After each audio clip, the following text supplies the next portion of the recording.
All must serve the one true king.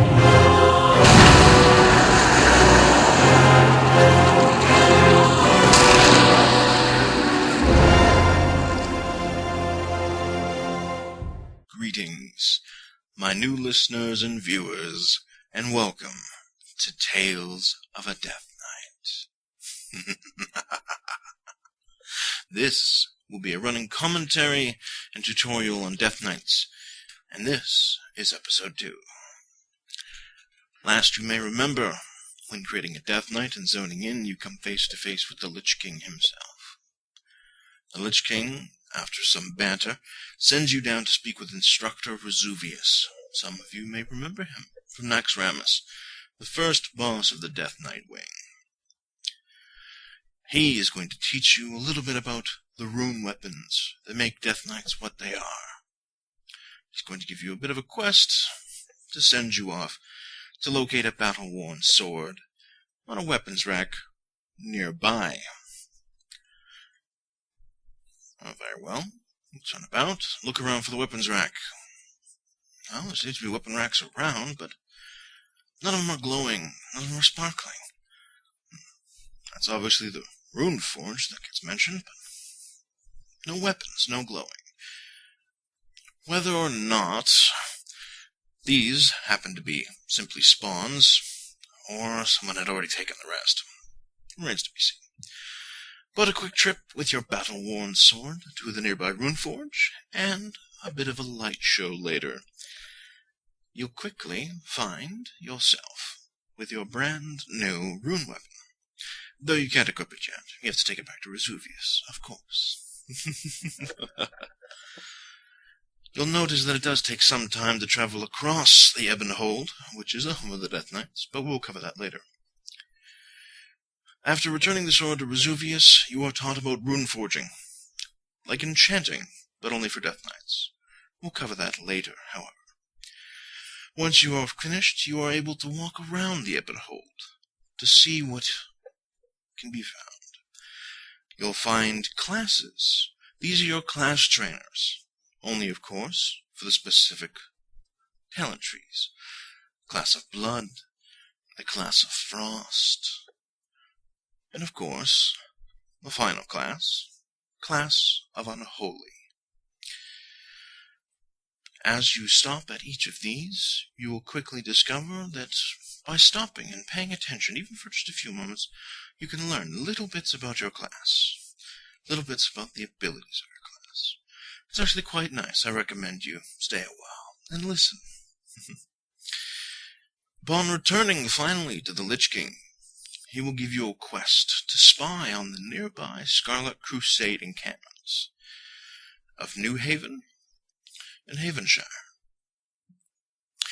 He gives you access to something that resembles a Lord of the Rings reference, and sends you off on your way as a giant floating eyeball through the sky. Quickly you descend upon New Avalon, which, my correction, is the city, and you are given control. And you will see the town is beset by ghouls and all manner of the undead. I thought I'd turn the HUD off and have a look around for a while, but unfortunately, Scarlet Crusade really didn't appreciate my being there. The objective in this little quest is to go to the marked objectives, which you can see by the mark, right there. Go there and scan with your siphon of knowledge from the all-seeing eye. However, you will be shot at and or killed by any of the guards nearby. And you are given several abilities to deal with this. One, as you'll see here quite quickly and momentarily, allows you to summon a small army of ghouls to distract your enemies. Quite fun. Swooping in, you have to get decently close. Not this close, but scanning it with your siphon, and of course, running away. You'll get your quest credit. So you begin to fly around town. Turning invisible, as I quickly found out, was a much more efficient way to go about not getting hit. It's true invisibility, and as you see, the whole ghoulish army coming back again, and siphoning once more. Continue this until the quest is complete. Once it is complete, you'll be able to return home by simply using number 5 on your keypad. Returning to the Lich King, he will give you a quest to send you to talk to a most important figure, Mograine. With corrupted Ashbringer adorning his back and Baron Rivendare at his side, he rewards you for your valiant effort in scouting with overlordship of Ebonhold. What does this do for you? Well, it's an enchantment he places permanently on you. He gives you a nice little neck as well, which is an upgrade to the greens you begin with, as you may note in the first video. This enchantment, however, increases your movement speed inside Ebonhold. Mograine sounds for the mighty armies of the Scourge to descend upon the village of New Haven, and you'll notice a new addition to the Scourge army. These are Valkyries, Valkyrie battle maidens. Think spirit healers in armor that want to kill you. Well, not you, specifically. Not yet.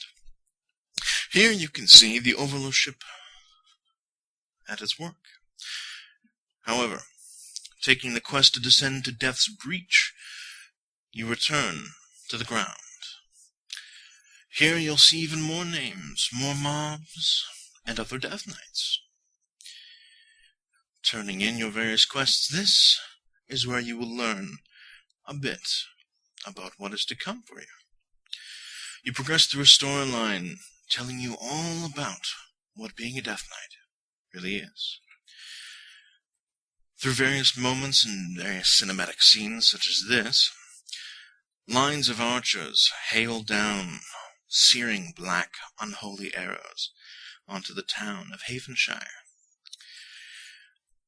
You can descend into the town to do your quests, and as you do your quests, these arrows will fall on the ground. They will not hurt you, but they will hurt your enemies. Always keep an eye to the sky, looking for the glowing blue and black arrows. Of course. Who could forget your Death Charger? This is the Death Knight's unique proprietary mount. No one else will be able to have it but us. Though I will wrap this up rather quick, there is a part 3. Some of the unique little quests you can come about, such as annihilating the Scarlet Crusade's navy with their own cannons. You can watch them scramble about like insects as you slaughter them with their own cannons. You have to kill 200 of them, so do beware, would you? But my time grows short for this episode, so I leave you with this tantalizing tease for next episode.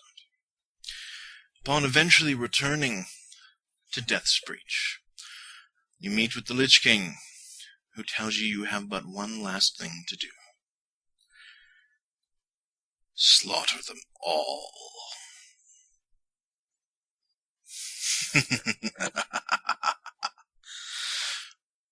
Yes. Yes, indeed. You did just see that. And I welcome you back in episode 3.